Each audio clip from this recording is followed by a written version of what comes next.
Hello, welcome back to the Colobot Chronicles. We are back. We are on our way to our second world, Crystallium.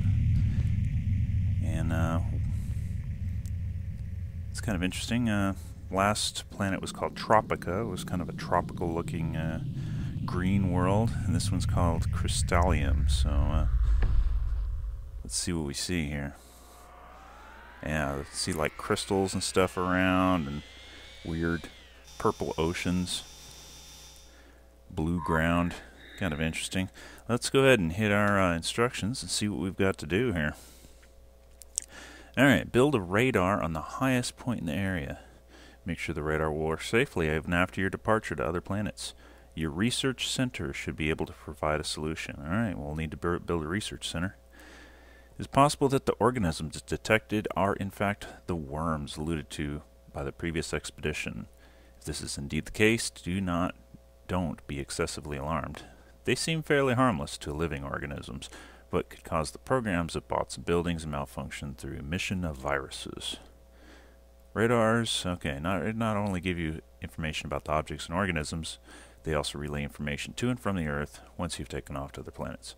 It is highly probable that the problems with the radar systems built by the first expedition caused the transmission problems that we are aware of. Okay, so they gave us a new program, but we're not going to use that. We already have better programs we can use. Let's look through our data here. On the surface, we've got some titanium ore, uranium ore we're not working with yet. In the subsoil, no energy source, data not available, which basically means none. Unidentified organisms, which they already mentioned in the notes. It's worms. Okay. So let's see. First thing we're going to need, we are going to need a converter, because we've only got 2 titanium cubes here, and we're going to need more than that. So we'll get this guy here.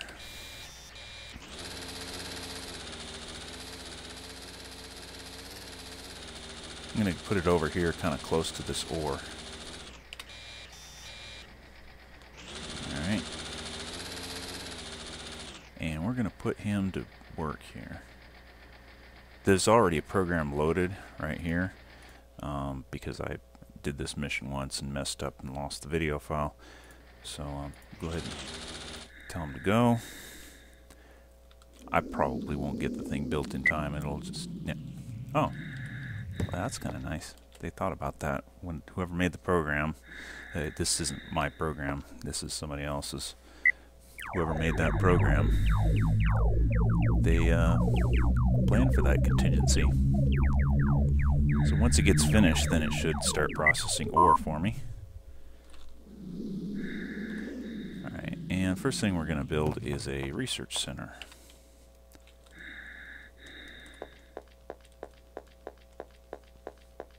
So we're going to see what we're supposed to be researching. It tells us to research something, but it doesn't say what. We'll just have to find out.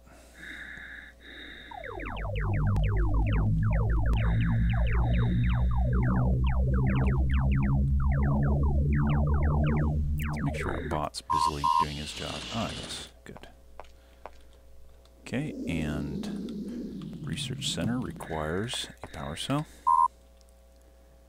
So we'll go ahead and power it.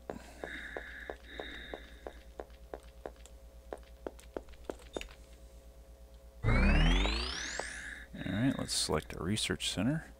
And what do we have? Program for defense towers. Okay. So defense towers are another building. They're like the research center. They require a power cell to operate. Now the power cell is only drained when it actually shoots at something. So they automatically target enemies and shoot at them for us. And whenever they shoot, they drain the power cell. Okay.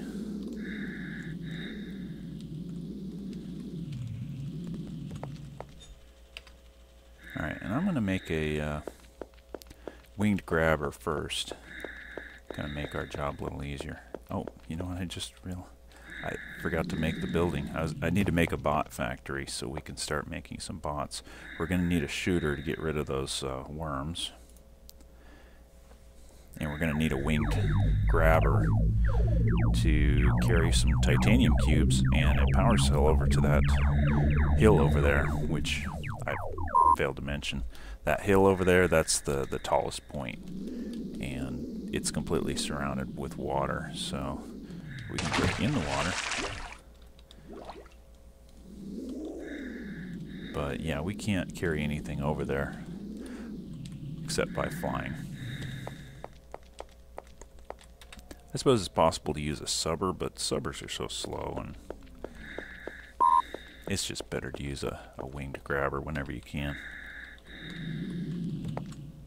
Alright, so let's make our winged grabber first. Go and grab a... quit complaining.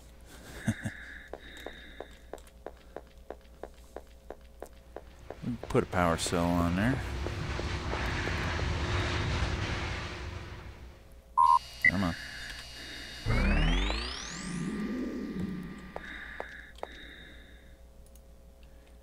Alright.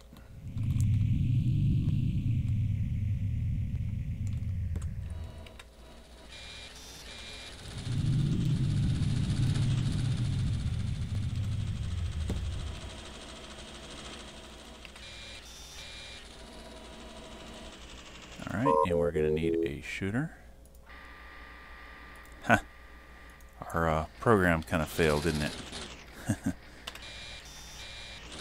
Alright, so in this case we can use their oops, that's not what I meant to do. We can use their pre-made program, switch cell, which is really simple. Grab in front, drop behind, grab energy cell, which grabs from its own energy cell slot. Drop in front, grab behind, drop energy cell. So it just swaps the energy cell. Well, we can actually see that. It's fairly simple.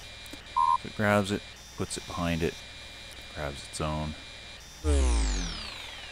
drops it on the ground in front of it, grabs the one behind it, and puts it back in its own slot. Alright, no, we'll just do that and it'll resume with its duties.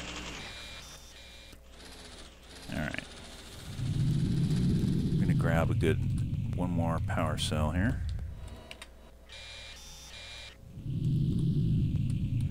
We've actually only got one power cell to spare here,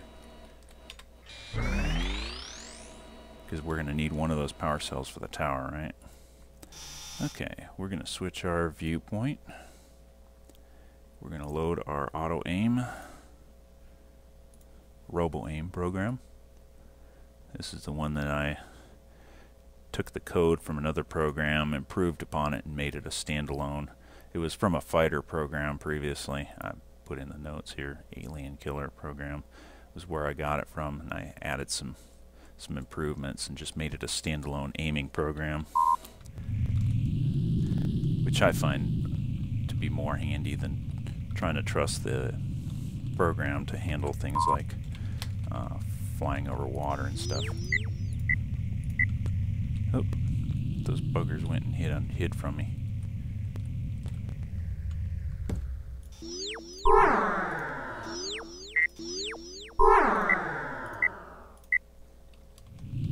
I better move. I think there was one right underneath me.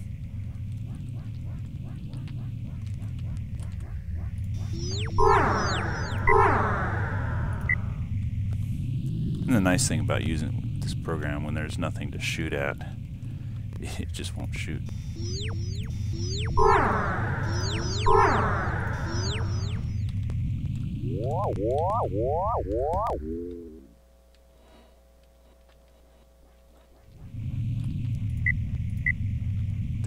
I saw one or two more worms around.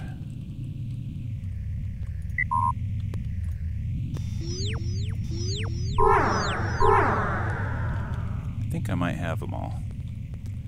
Anyway, we'll have to start that on the next video. Oh no, I got the virus. Alright. Alright, see you in a bit.